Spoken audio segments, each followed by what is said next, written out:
সুপ্রিয় দর্শকবৃন্দ, আসসালামু আলাইকুম রহমতুল্লাহি ওয়া বারাকাতুহু। তৃতীয় শুভেচ্ছা নেবেন, আশা করি সকলেই ভালো আছেন। মার্কিন যুক্তরাষ্ট্র এবং ইসরায়েল ইরানের সাথে যে যুদ্ধে লিপ্ত হয়েছে, সেই যুদ্ধ আকাশপথের যুদ্ধের একটি পর্ব শেষ হয়ে মনে হচ্ছে যে স্থলযুদ্ধের দিকে গড়াচ্ছে। মার্কিন যুক্তরাষ্ট্র তার সৈন্যদেরকে ইরানে পাঠাচ্ছে, ঠিক একইভাবে ইরানও তার উপসাগরীয় অঞ্চলে প্রক্সি বাহিনীদেরকে নিয়ে তার প্রস্তুতি সে একদিকে যেমন নিচ্ছে, তেমনি আবার নতুন নতুন খবর সামনে আসছে। তবে সর্বশেষ যে খবরটি সামনে এসেছে সেটি হলো, যুক্তরাষ্ট্র স্থল আগ্রাসন চালালে ইরানের পক্ষে লড়বে রাশিয়ার চেচেন আর্মি। অর্থাৎ রাশিয়ার প্রেসিডেন্ট ভ্লাদিমির পুতিন সরাসরি এই যুদ্ধে অংশগ্রহণ না করলেও তিনি যে পরোক্ষভাবে এই যুদ্ধে জড়িয়ে গেছেন এটি সবাই জানে। কিন্তু তার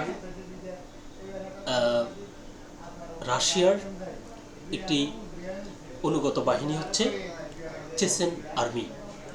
এই চেচেন আর্মি ঘোষণা দিয়েছে যে যদি মার্কিন যুক্তরাষ্ট্র ইরানে স্থল অভিযান চালায় তাহলে তারা ইরানের হয়ে লড়াই করবে। তো এই নিয়ে দৈনিক যুগান্তর পত্রিকায় যে প্রতিবেদনটি উঠে এসেছে, চলুন দেখি সেখানে বিস্তারিত কি লিখেছে। ইরানে যৌথভাবে আগ্রাসন চালাচ্ছে যুক্তরাষ্ট্র ও ইসরায়েল। গত 28 ফেব্রুয়ারি হামলা শুরুর পর 32 দিন ধরে হত্যাকাণ্ড চালিয়ে যাচ্ছে ওয়াশিংটন ও তেল আবিব। এরপরও ইসলামী প্রজাতন্ত্রকে পরাজিত করতে না পেরে এবার স্থল আগ্রাসন চালানোর প্রস্তুতি নিচ্ছে যুক্তরাষ্ট্র। সেই প্রেক্ষাপটে মার্কিন সৈন্যরা হামলা করলে তাদের প্রতিহত করতে ইরানের পক্ষে যুদ্ধ করার ঘোষণা দিয়েছে রাশিয়ার চেচেন আর্মি। আজ মঙ্গলবার 31 মার্চ এই তথ্য জানিয়েছে ইরানের সংবাদ মাধ্যমগুলো।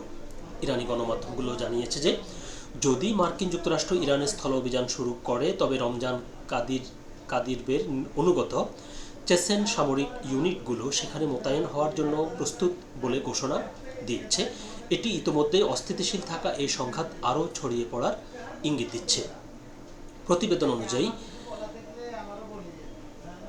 কাদিরবপন্থী বাহিনীগুলো ইরানের বিরুদ্ধে মার্কিন ইসরায়েলের চলমান সামরিক অভিযানকে একটি ধর্মীয় যুদ্ধ হিসেবে আখ্যায়িত করেছে। তারা সম্ভাব্য যে কোনো হস্তক্ষেপকে জিহাদ অর্থাৎ ইসলামী প্রজাতন্ত্রের প্রতিরক্ষায় ভালো ও মন্দের লড়াই হিসেবে বর্ণনা করেছে। চলমান উত্তেজনা এবং জল্পনা কল্পনার মধ্যেই এই পরিস্থিতির উদ্ভব হয়েছে যে কয়েক সপ্তাহের বিমান হামলার কোনো চূড়ান্ত ফলাফল না আসায় মার্কিন প্রেসিডেন্ট ডোনাল্ড ট্রাম্পের অধীনে যুক্তরাষ্ট্র সম্ভবত একটি স্থল হামলার প্রস্তুতি নিচ্ছে। গত 28 ফেব্রুয়ারি শুরু হওয়া এই সংঘাত দ্রুত ছড়িয়ে পড়েছে। ইরানি পক্ষগুলোর দাবি অনুযায়ী তেহরান ও ওয়াশিংটনের মধ্যে পরোক্ষ পারমাণবিক আলোচনার সময় এই যুদ্ধের সূত্রপাত হয়। এর মধ্যে ইরানের সর্বোচ্চ নেতা আয়াতুল্লাহ আলী খামেনি সহ উচ্চপদস্থ সামরিক কমান্ডার এবং বেসামরিক নাগরিকদের হাই প্রোফাইল হত্যাকাণ্ডের বিষয়গুলোও জড়িয়ে আছে। তেহরান এর জবাবে নিরবচ্ছিন্ন সামরিক পদক্ষেপ নিয়েছে।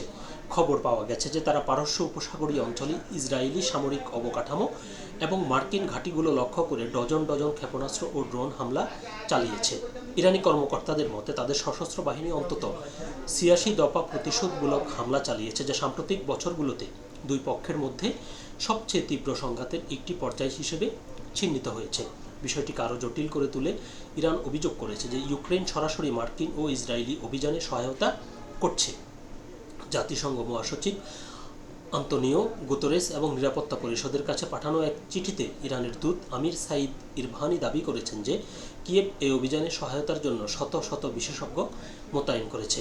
ইউক্রেনীয় কর্মীদের এই কথিত সংশ্লিষ্টতাকে বিশ্লেষকরা একটি উল্লেখযোগ্য উস্কানি হিসেবে দেখছেন। তাদের মতে এটি চলমান ইউক্রেন যুদ্ধের প্রেক্ষাপটে রাশিয়া ও পশ্চিমের মধ্যকার বৃহত্তর ভূ রাজনৈতিক দ্বন্দ্বের সঙ্গে এই সংঘাতকে আরও নিবিড়ভাবে যুক্ত করছে।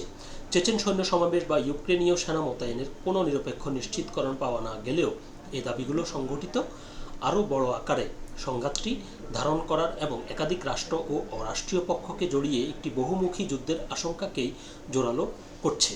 চেচেন আর্মি কারা? চেচেন আর্মির প্রধান রমজান কাদিরভ নেতৃত্বাধীন কিছু সামরিক ইউনিট রাশিয়ার নিয়ন্ত্রণাধীন। এই ইউনিটগুলোকে নির্দিষ্টভাবে কাদিরোভৎসি বলা হয়। তারা কখনো কখনো রাশিয়ান সেনাবাহিনী ও নিরাপত্তা বাহিনীর সঙ্গে সমন্বয় করে কাজ করে এবং কখনো কখনো চেচনিয়ার অভ্যন্তরীণ নিরাপত্তার কাজে নিয়োজিত থাকে। তাহলে এখানে এই প্রতিবেদনে যেটি উঠে এসেছে, এখানে মূল ইস্যু হচ্ছে দুইটি। একটি হচ্ছে যে এই যে চেচনিয়ার যে বাহিনী, তারা মনে করছে যে এটি একটি ধর্মযুদ্ধ, সেই হিসেবে তারা এখানে সম্পৃক্ত হচ্ছে এক। আর দ্বিতীয় হচ্ছে ইরানের পক্ষ থেকে যেটি চিঠির মাধ্যমে জাতিসংঘকে জানানো হয়েছিল, সেটি হলো যে রাশিয়া এবং ইউক্রেনের যে যুদ্ধ চলছে, সেই যুদ্ধে ইউক্রেন রাশিয়ার বিরুদ্ধে যেমন যুদ্ধ করছে, একইভাবে তারা মার্কিন যুক্তরাষ্ট্রের হয়ে উপসাগরীয় অঞ্চলে অর্থাৎ মধ্যপ্রাচ্যে সরাসরি তারা ইরানের বিরুদ্ধে মার্কিন যুক্তরাষ্ট্রের মিত্র যারা রয়েছে আরব কান্ট্রিগুলো, তাদেরকে তারা বিভিন্নভাবে সরাসরি সাহায্য করছে। তো এই যেহেতু চেচনিয়ার এই বাহিনীটি রাশিয়ার প্রেসিডেন্ট ভ্লাদিমির পুতিনের পক্ষে, তারা ইউক্রেনের বিরুদ্ধে লড়াই করছে। তো সুতরাং তাদের লড়াইটা ইউক্রেন যেরকম রাশিয়া আর ইউক্রেন যুদ্ধের যে ময়দান, সেখান থেকে তারা মধ্যপ্রাচ্যে নিয়ে এসেছে। তাই রাশিয়ার প্রেসিডেন্ট ভ্লাদিমির পুতিনের অনুগত এই চেচনিয়ার বাহিনীও মনে করছে যে তাহলে আমাদেরও মার্কিন যুক্তরাষ্ট্রকে ঠেকানোর জন্য তারা যে ইরানে যে স্থল অভিযান চালাচ্ছে বা চালানোর যে প্রস্তুতি নিচ্ছে, তাহলে আমাদেরকেও প্রস্তুতি নিতে হবে, এবং তারা এই জন্য আগাম হুঁশিয়ারি দিয়েছে। তো বলতে গেলে এই যুদ্ধে মার্কিন যুক্তরাষ্ট্র বারবার তার মিত্রদেরকে, বিশেষ করে ইউরোপীয় মিত্রদেরকে আহ্বান করার পরেও কেউই তার ডাকে সাড়া দিচ্ছে না, এবং সবশেষ মার্কিন যুক্তরাজ্যের প্রধানমন্ত্রী তিনি কিন্তু বলে দিয়েছেন যে এটি আমাদের যুদ্ধ নয়। এর মধ্য দিয়ে বোঝা গেছে যে মার্কিন যুক্তরাষ্ট্র একা হয়ে গেছে। একদিকে মার্কিন যুক্তরাষ্ট্র যেমন একা হয়েছে, অন্যদিকে ইরান কিন্তু দিনকে দিন শক্তিশালী হচ্ছে, এবং সবশেষ তারা মার্কিন যুক্তরাষ্ট্রের সাথে সরাসরি বৈঠক করতে অস্বীকৃতি জানিয়েছে। তো এটি কিন্তু অনেক বড় একটি বিষয় যে বিশ্বের এক নম্বর সুপার পাওয়ার তাদেরকে আলোচনায় বসার জন্য ডাকছে, আর তারা সেটি সরাসরি প্রত্যাখ্যান করছে। তো অবশ্যই তাদের সেই শক্তি আছে বিধায় তারা প্রত্যাখ্যান করছে।